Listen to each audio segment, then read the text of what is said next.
Eu já chamo a Débora Oliveira, já está aqui comigo no estúdio. Oi, Débora, muito bom dia para você.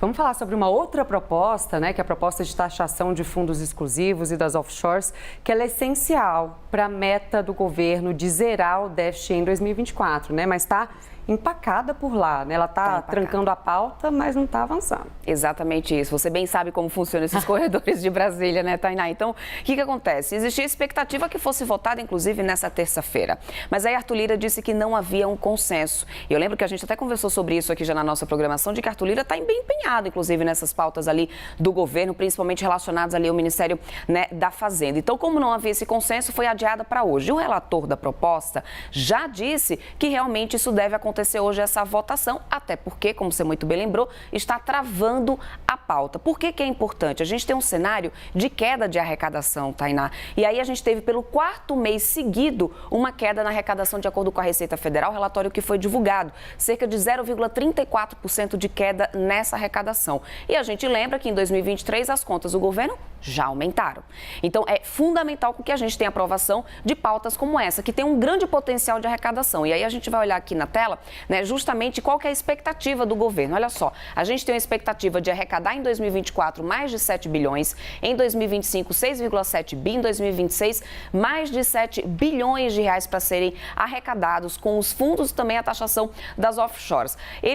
A proposta, inclusive, do relator era de diminuir a alíquota para quem quisesse antecipar para 2023, né, já o pagamento do imposto para esse ano, como uma medida de incentivar, inclusive, essas pessoas que têm investimentos lá fora. Ou seja, trazendo uma alíquota para 6% para quem quiser antecipar para esse ano, eles acreditam que pode estimular ainda mais que as pessoas realmente façam aí exatamente o pagamento do que se deve em cima tanto da offshore como também dos fundos exclusivos. E aí, para o ano que vem, quem deixar só para o ano de 2024, essa alíquota vai variar entre 15% e 22,5%, dependendo do valor que você tem investido lá fora, dependendo se for offshore ou fundo exclusivo. O que é alegado para esse adiamento, inclusive, essa falta de consenso? Está muito relacionado ali à oposição, principalmente bancada agro, porque no final das contas existe uma questão ali dos fundos fiagros que até então eram isentos já a partir de 50 cotistas.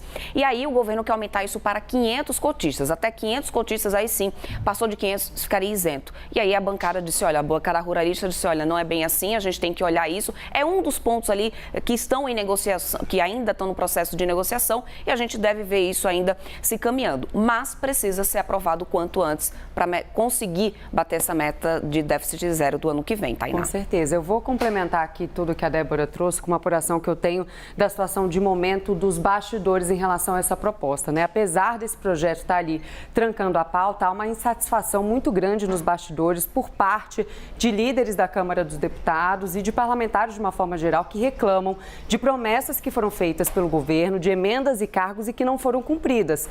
Então a Câmara diz o seguinte, até um líder chegou a comentar comigo, gente, a gente fez tudo, entregou o que tinha para entregar, aprovou reforma tributária, marco fiscal, CARF, mas até agora as coisas seguem empacadas no que diz respeito às promessas que foram feitas pelo governo. Então há uma insatisfação, um clima de insatisfação nos bastidores para avançar com essa proposta, né? Que é uma proposta que é cara para o governo federal, cara ali para Fernando Haddad. Então a gente vai ter que acompanhar a reunião de líderes que está prevista para acontecer hoje para ver se de fato eles vão avançar com essa proposta ou não. Lembrando que se ela não avançar essa semana e ficar para a semana que vem é semana de feriado, né? Exatamente isso. Então a gente vai ter que recesso batendo na porta. Exatamente, a gente vai ter que ver, seguir acompanhando para ver se de fato vai caminhar lá internamente na Câmara dos Deputados.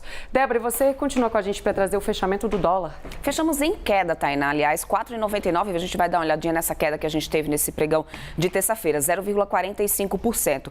Muito favorável pela questão dos juros nos Estados Unidos, que aí os investidores começam a olhar novos direcionamentos em relação à taxa de juros por lá. Deu uma esfriada, todos aqueles ânimos mais exaltados que estavam em relação aos temores com a economia americana. Mas aí, por outro lado, também a expectativa aqui dessa aprovação, aliás, o projeto como a offshore. O cenário local também trouxe ali um certo otimismo. Vamos ver se isso se mantém ao longo dessa quarta-feira. Mas o fato é que a gente ainda conseguiu voltar o dólar para casa dos 4,99, o que a gente já não viu acontecer desde setembro. Verdade.